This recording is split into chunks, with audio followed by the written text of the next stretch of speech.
Hello, friends. Tom Downey and Harris Rubenstein here, back on NBA Weekly. Some more NBA free agency talk to get into, including some breaking news signings. We'll start with a relatively big name, Dwight Howard.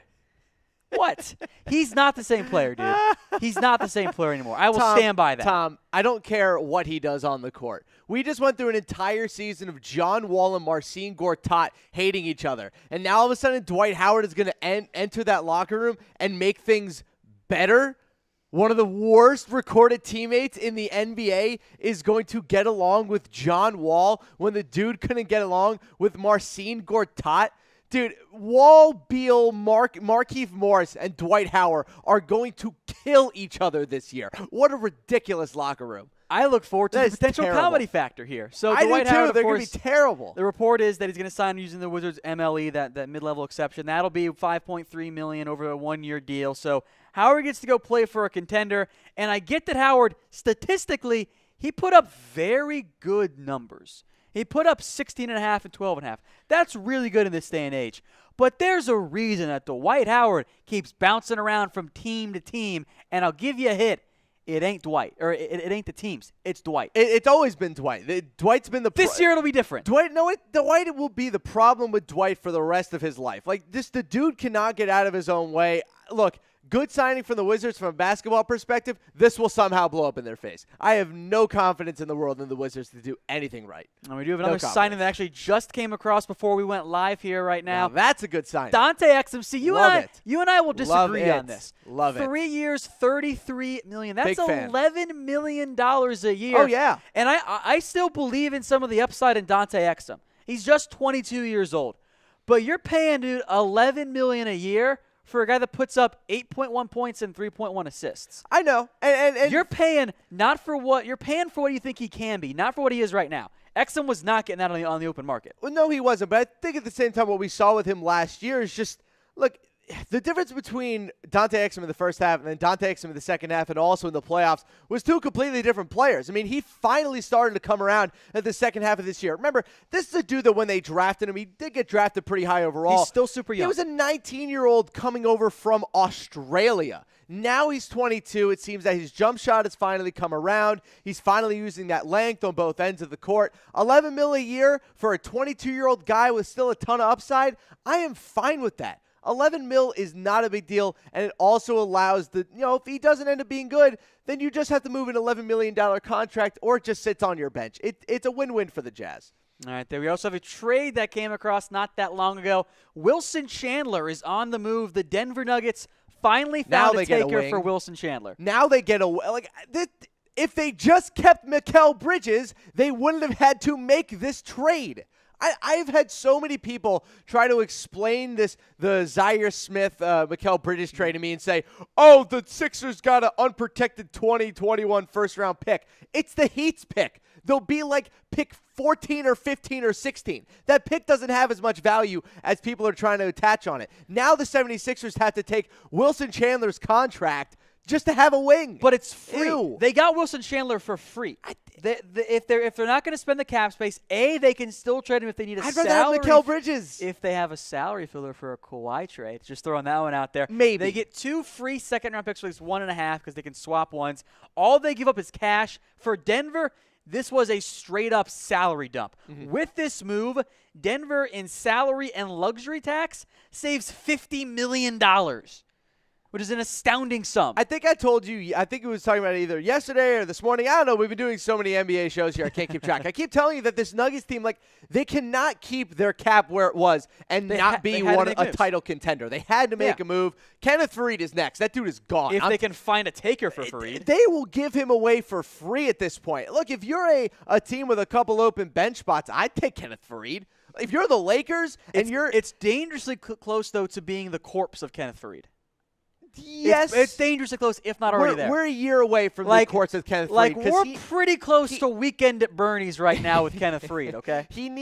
I think he's earned one more year at a new place with a fresh start before we start giving him hell. I mean, I know he's on a 2-year deal, so it kind of goes against everything that the Knicks know and love, but if I was the Knicks, I would take a flyer on him and see what happens. So I want that 2-year deal. All right, folks, get your super chats in the comments section. We'll bring them up live here on the show.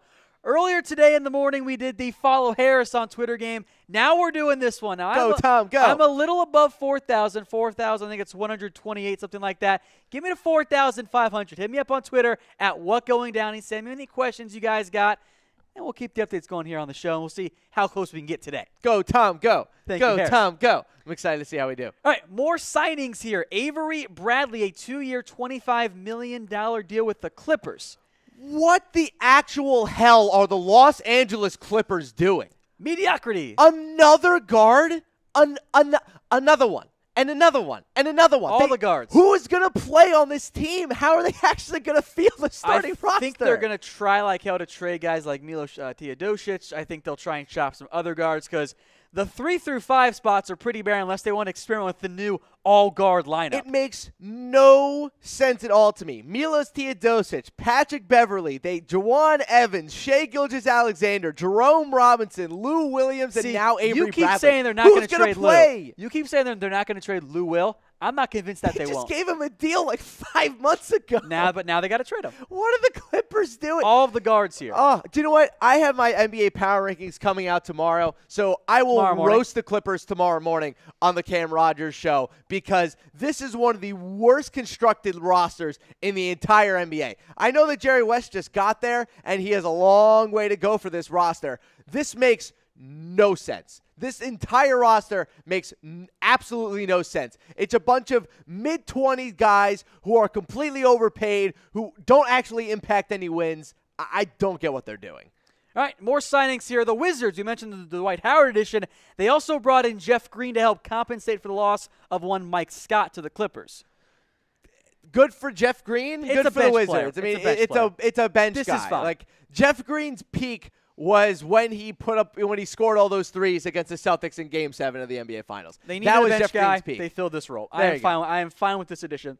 They needed it's the minimum. They needed a third or fourth hybrid big is what I'll call it, because Jeff Green's almost a small forward, power forward type hybrid. They do, and I'm happy that they got someone a little bit bigger because as of right now, I still don't see what the difference between Kelly Oubre Jr. and Troy Brown is. I still don't understand why they drafted Troy Brown over Robert Williams because they needed a center, and this roster makes no sense. There are way too many teams in the NBA whose rosters make absolutely no sense. It's a total joke. All right, one more signing here. Tyreke Evans agreed to a 1-year, $12 million deal with the Pacers. Called it. You're yes. right. Yeah. I got it. The Pacers were my pick from the beginning with Tyreke Evans. It's a perfect fit for both sides. They needed someone off the wing who could actually score, and they got one. I like this now.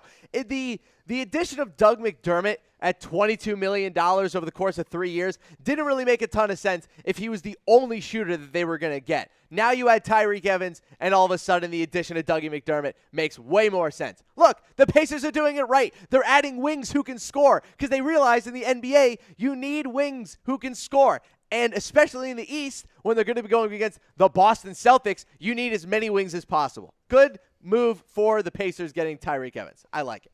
All right, folks. So, again, Evans going to the Pacers. I agree. I think this is a good fit for Indiana. Gives them some more bench scoring. Who would you rather have, Tyreke for 1 year, $12 million, or KCP 1 year for $12 million? I would rather have Tyreke Evans for 1 year at $17 million than whatever the Lakers just gave Kentavious Caldwell-Pope. That was a stupid contract. That was just outrageous. 1 year in the end, though, so I'm actually quite okay with it. $13 million for Kentavious Caldwell-Pope. What? All right, folks. Once again, here I am, Tom Downey. That is Harris Rubenstein. We're trying to get me to 4,500 Twitter followers. We actually just passed 4,220. So we were below that, so I already got some Twitter followers coming in. I actually already got one tweet at me. Jelly Talks, I'll get to you here in a little bit. Maybe not necessarily during the show, but we'll get to it very, very soon. So keep those followers coming, folks. I really do appreciate it. We'll be back with some more NBA rumors, including some potential feuds between Jimmy Butler and Karl Anthony Towns. But first, a quick message. Thanks for watching, you guys, but I still can't believe some of you have not subscribed to the Chat Sports YouTube channel. What are you waiting for? It's so easy. The guys are going to give you 10 seconds to do so. So right below your screen, click that subscribe button, and the guys will be right back with all the latest NBA news and rumors you do not want to miss. And I'll see you later in the show.